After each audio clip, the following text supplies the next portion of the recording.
Alaykum assalom va rahmatullohi va barakatuh.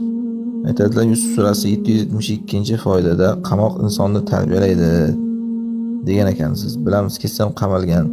Siz bo'lmasa qamoqdan qanday dars ta'sirot olganingizni so'ramoqchi edim debdilar. Endi buni sanog'ini bilmayman men.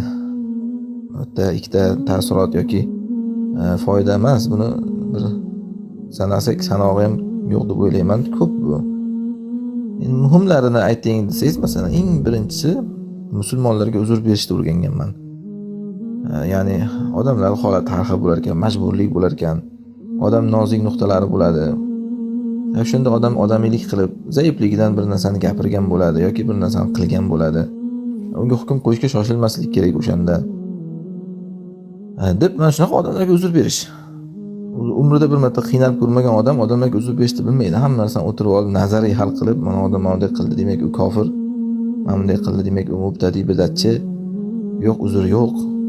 Ha, uni men bo'yniga pichoq tirabdimi degan yengil hukm qo'yib yuborish odamlarga shu narsalar bo'ladi-da, odam haligi o'zi bir hech ham qiynalib ko'rmasa, o'zi bir shunaqa holatga tushib ko'rmasa, ya'ni.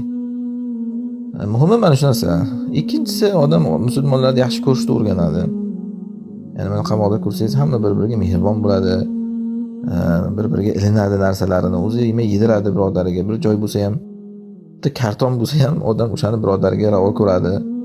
Tashqarida qarasangiz, odamlar bir arzimagan narsalar deb qirpichoq bir-biri bilan urushgan, talashgan. O'zi bir ular holatda emas hamma, lekin baribir shu bir arzimagan narsalarni deb odamlar juda ham birodarchilikni unutib qo'yadi. Lekin qamoqda mana shu narsa eslatadi aksincha birodarlikni. Odam bitta bakalachkani bo'lsa ham shu boshini tagiga qo'yib yotishga, ana shuni birodariga ravo ko'radi. Bitta kartonni bo'lsa ham, ya'ni odam mana shunaqa narsalarga tarbiyalaydi. Uchinchidan, insonning gunohlarini eslatadi. Ya'ni odam nima ikki narsa kelsa, tabiiyki boshiga gunoh sababdan keladi. Hadisda Rasululloh sollallohu alayhi vasallam aytganlar, nimaiki musibat kelsa, gunoh sababdan deganlar. Hatto odamni bir boshi og'rishi ham, hamma narsa oyog'iga kirgan tikan ham. Endi bu qamoq katta bir musibat. Albatta insonning gunohlaridan keladi. Odam o'zini o'zi tahlil qilishligiga fursat bo'ladi bu. Nima qildim men? Va tahlil qilsa, hisob bilan qarasa, odam o'zini o'zi keyin ko'radi qilgan ishlarini. Balil insanu ala nafsihi basira va law alqa mahzira. Mingta bahonasini keltirsa ham odam o'zini o'zi qarasa biladi kimligini. Ana shunday qilib keyin o'zini o'zi odam isloh qiladi, tavba qiladi qilgan gunohlaridan. To'rtinchidan keyin odam masalan zulmni o'ylaydi, qilgan zulmini eslaydi, kimga zulm qilgan, hatto hayvonlarga qilgan zulmingiz bo'lsa, zolimni ko'rib odam o'zini zulmidan uyaladi, o'zini zulmidan tavba qiladi. Endi Alloh bildirsa-da buni ham. Alloh odamga shu narsada aqlini ochsa, ko'zini ochsa, ya'ni. Va keyin odam bunday qarab, yana qamoqdagi odamlar masalan bir o'g'ri keladi, to'g'ri keladi, fosiq fojirlar. Bir o'tirib shukr ham qilasiz keyin. Shukrni ham o'rgatadi odamga.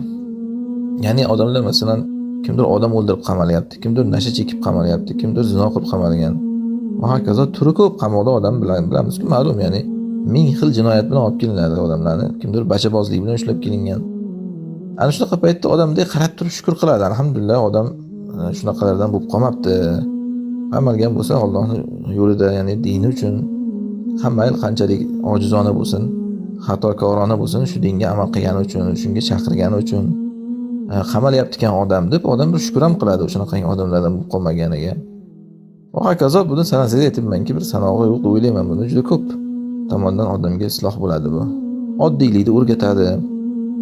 Bu darslar asosida ko'p misollar keltirib aytib berganmiz. Odamga masalan amniyatni o'rgatadi.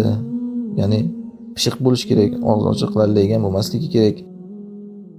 Va zolimlarni ishlash usulini o'rgatadi. Ularni bir zulmga, munkarga, yomonlikka himmatini ko'rib, yo'da musulmonlarning qulab yotishini ko'rib, odamni keyin g'ayrat beradi, bu o'zini yo'lida qattiq ishlashligiga yordam beradi.